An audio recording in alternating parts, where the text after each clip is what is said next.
Hello and welcome to another interview with the composer. This time we have Simone Bernacchia, who is part of the Amiga Homebrew community. How are you doing today? Well, I'm fine, thank you. Could you give us a few examples of the titles you've worked on? Well, okay. I started on the 90s and I did work on a commercial title that was called Powder. It came out in Europe. I think the company was called Verkosoft and it was like published in UK. If I remember good, it was. Actually, I don't remember the company that was published in UK, but yeah. And that was my first commercial work in music. Then lately I start back to do homebrew music. There are several small games that I work with. There was one that was called Crazy Priest for two Polish coders that they did this game in Amos, that is like a kind of basic language. And then I had occasion they were presented to one of those competitions that is called Retro Complot Error. So they were looking for somebody to do the main music, and I proposed mine. I also had occasion to work with other people that was in the same contest, and one is Juan, if I remember good the name because they are Polish. One is called Paweł Nowak, but the nickname is Juan, and then there is the graphic artist that is Krzysztof Matic. That is my main contact with that other coder group, and I made the main tune for Thanks Furry. Then there is another guy that is Chris Clark that is doing video game using a toolkit that is called the Reality Engine. I made two music for him. One is for a video game a bit on the style of the old Dizzy that is called Dylan and the Smelling Aliens from Mars. Another one is coming right now. It's a platform game. It's called Super Robin. Then at the end, the most recent that I did is there is another guy, Alex Brown, that is Australian. He did a video game on the style of Indies for Amiga that is like a remake of an Android game. That is, I forgot the name of the Android game right now, but it's called Blocky Skies. So would you say that the Amiga has a pretty thriving homebrew community? We're trying to. I might say the last year it's tried to recover because in the last year, in the last like 10 years, things were kind of stiff. I was out of the community. I joined back lately, and so cannot say what was after the 95, 96 the scene, but in the last 2-3 years things are improving. It's not as good as it might be the Commodore 64 or the Spectrum community that they produce much more homebrew. Amiga people are a bit selective on that. I can tell that some of them, they expect homebrew to be on the same quality of the commercial games that were in Amiga, so they have a pretty high expectation. You know, it might be a bit a downer for somebody that want to start to do things. Also because Amiga is not an easy platform to program. To get the most of it, you got to use assembler, and you got to getting the insights of what are the custom chipsets. That's why. So it's not exactly easy to program. You know, the creator of Amiga was Miner. There was the same creator of Atari VCS. And so a bit of the philosophy of the VCS that is on the hardware banging, using tricks like sprites, like rastery, is present even on the Amiga. That's why. Can you tell me a bit about the process of writing for the Amiga and the limitations to it? Okay. Well, the Amiga hardware, when it came out in 85, was pretty advanced. Its chipset that is called Paula has like 8 digital 8-bit channels. So you can use sound samples on it, or you can you can simulate like chip tunes using very reduced set of samples that they can around several bytes that they can simulate the waveform, like maybe sine, square, triangular, so you can simulate that. The most of the people that work on music on Amiga, they use a program that is called Tracker, that I think is in the one of the platforms that was created. Tracker was Amiga in the end of 80s. There were several.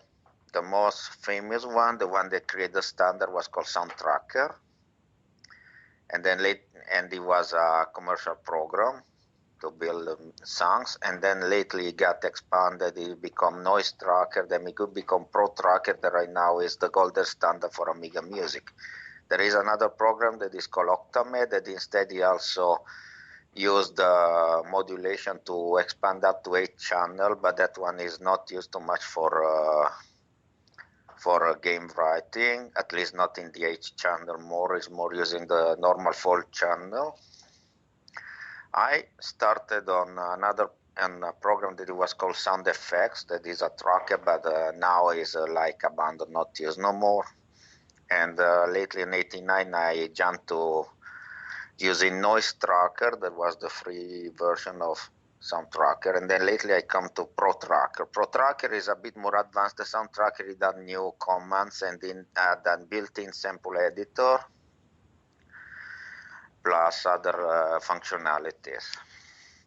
Right now, I started again to do music around 2008, 2009, and I'm using a small open source program that is called Milky Tracker, that is also Fast Tracker compatible. Fast Tracker was another tracker that is born on PC, and in using instead an XM format that is up to 32 channels. It provides some envelope for samples, so it's a bit more complex, but it can also work in Pro Tracker mode, and that's how I work, and that's the one that I work usually to do Amiga music. So can you tell me a bit more about Milky Tracker, the program? I'm guessing it's a bit sort of different to your standard DAW and how it's laid out and things like that. I must say, on paper is a very primitive DAW. I mean, rather than have all effects and channels in the same way that the DAW have, you have all the tracks laid down. I might say the most close thing that is used for modern musicians that you can find around is re-noise. It's the same philosophy. You have your channels that can be up to 32. Each channel got a set of first of all, usually is not driven by the musical keyboard. It's more driven by the alphanumeric keyboard. So you will have structuring patterns. You have like pattern of 64 usually. That's the default number of lines, but they can be expanded or reduced according to will. But if you need to work in Pro Tracker mode, you need to keep it 64. And that will make a pattern. Then you can have different pattern, and you put together the pattern is like a sound script. And so you can put, like in example, the introduction pattern 1, the bass, the refrain on pattern 2, middle thing on pattern 3. So you mix like this. You point at the pattern that you want to use in that part of the song. And each pattern got its own list of channel. In the channel you will see the note that is written on text. So you will have C, D, E, F, F sharp, all those notes. Next to the note you will have like a command. The command can set the volume, can set pitch, can set vibrato, and all kind of effects. It's like usually command is one letter, and then we have the parameter that might be in hexadecimal. And then you have a number. You can use a number on the instrument. That for Amiga Pro Tracker, the maximum is 32 instruments, 32 samples.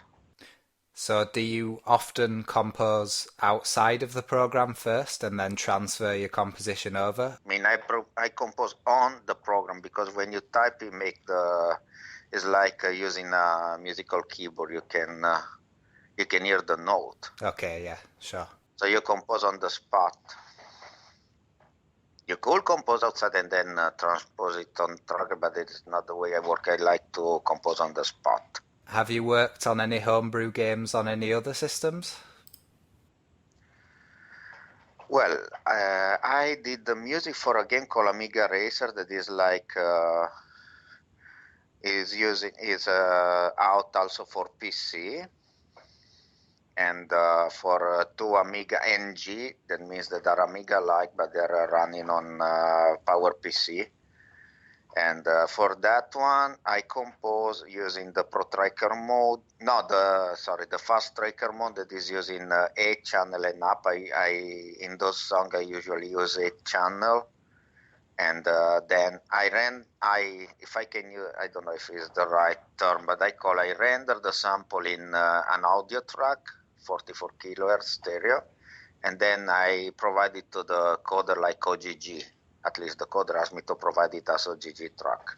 So can you tell me about your work on the Heroes of Might and Magic 2 Amiga part? Well, that is a project from a French guy called I think Michel Guichardon. I'm not sure, but Nick is Mainaf, and he started to work on the 68K Macintosh version and translate the engine to work on Amiga of the game. Then, since the original game was using CD audio tracks, that for a standard Amiga are a bit big, because usually an Amiga might have and on average on the 8 megabyte of RAM. So we decided to go with mod tracks, and the original was in CD audio tracks, and we were looking for somebody to transpose those in mod, so I volunteered on it. My work on this, usually I call it demaking, means to translate to a lesser platform, to a lesser powerful platform of the music. Started with listening to the tracks, try to understand what is it's like reverse engineering in short. And I started to understand how the melody was laid down, and then try to rebuild it on the Milky Tracker. It's a manual process. I also had to look for instruments, for samples, possibly free. And I was looking a lot on all those websites that provide like sound phones, that provide like an example, usually sound phones. Then with some programs I extracted the samples, and I had to like reduce the bandwidth, because usually those samples are in 16-bit, to reduce it in 8-bit, and then use it to rebuild the song. Are these rearrangements? So it really is like rewriting the song. Yeah, rearrangements of the original music. And try to make it fit in 4 channels rather than have the 10, 20 channels that probably the original song was. One of the things to remember when you work in Amiga is that there's 4 channels. Those channels are hard separate stereo channels. So you have 2 channels on the left, 2 channels on the right. There is no panning. So you have to also when I do the rewriting, I also have to remember that some things might go in one channel, some other in the other one. Usually the bass line is keep on the right, and the drum on the left, or vice versa. Try to make it sound. I had to keep in mind that, in short, to make it sound better, to give like a continuity. If you had the chance, which game or game series would you like to have composed for? I'm honest, I like the idea to compose for some games, like maybe I have a good relationship with the science fiction teams. I like those kind of Metroidvania games, if you know, like an example that might be like Zelda or might be like the second Castlevania, when you go around and you not only kill people, but you also try to work on improve a little bit on the kind of, it's like a role-playing game, but it's with an arcade approach rather than stay there. And yeah, that is the kind of game that I like to compose for. Then I have experience in composing for shoot 'em ups. That's another kind of game that I like to work for. I used to be a gamer, so that's the kind of games that I like. Lately, I don't game no more. My machines are not powerful enough. I found myself to be like relegated in the retro game, whether I like it or not. Oh, do you want me to talk a bit about the right now I talk about Heroes of Might and Magic, but I want to talk a little bit about the homebrew composition because it got its own set of problems, if you're interested. Yeah, sure. I was just going to ask you, is there anything you want to talk about, or any current projects that you want to give a shout out that you're working on? Yes, as I said, just well, one of the games that I finished was Blocky Skies, and it was meant to run on an unexpanded Amiga 500. An unexpanded 500 has only 512 kilobytes of RAM, so the music has to be pretty small in size. And plus, I had to leave one channel free for the sound effects. So this one, I had the music that were on the average 40 kilobytes. I used the one that I was mentioning before that are called microsample. You try to have a sound of a reduced size with a loop, and then you work in that will sound a little bit like a Commodore 64, or so you have a pure wave, like maybe sine waves, or you have square waves or similar. Then if you want to do effects, you usually work with fading out the sound or bending on using the vibrato, so the vibrato, so you use or arpeggio. I like to say arpeggio like in Italian, not arpeggio like British and American read. Is a soft G. I wouldn't ever say arpeggio. I say arpeggio. Okay, that's why I hear a lot of people say arpeggio. That's why it kinda rub me a bit. Okay, yeah. So this is one of the problem that I had, especially working with a limited set of channels. Rather than 4, use only 3. In that case, you kind of have to mix the sounds, or you will have some part of the sounds that like jump from one channel to another, so you got to try to catch the empty slots. And when you might have, like in example, a string chord in the back, you might need to cut it in order to, but in a smart way that it will like in continuity without being continuous. It's a bit like when composers were doing on the 64, that they were jumping away from one channel to the other. I have a couple of games right now that we are working on with the same people that did Dance Furry. And those games will use instead 2 channel sounds rather than 4. So this is even more tricky because you really have only 2 channels, one on the left, one on the right. And even there, you got to do all these tricks. Plus, there are some tricks that I developed, like in example, one of the commands that ProTracker give you is to cut the waveform and to set the start of the waveform point. So it's like I might cut the waveform in one channel and make it start in the other channel in the exact point. You will hear it on the right, but continuous rather than restart again. And there is another game that is like in early phase of development, and that one is intensively 2 channel sounds. That one is a bit experimental on the sounds, at least experimental for Amiga, because it's trying to go in some style of music that usually in Amiga game is not used. So there is some industrial, there is some techno, there is some like in example, I don't know if you ever heard like those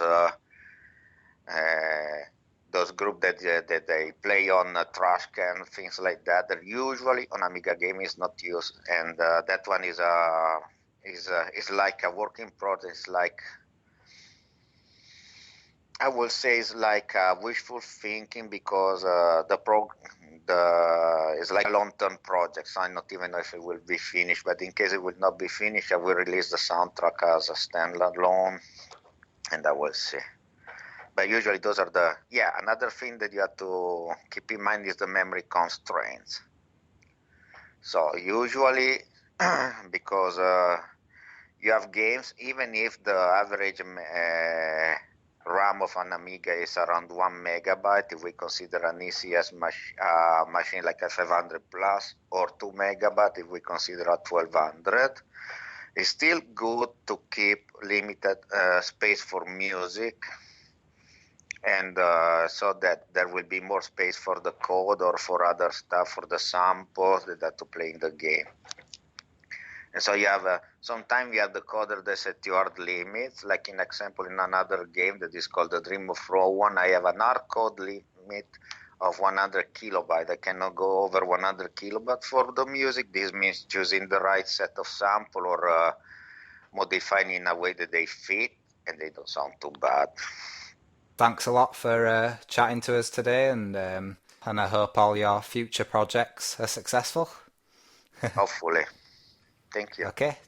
Cheers. Yes. Bye. Thank you. Have a nice evening. You too.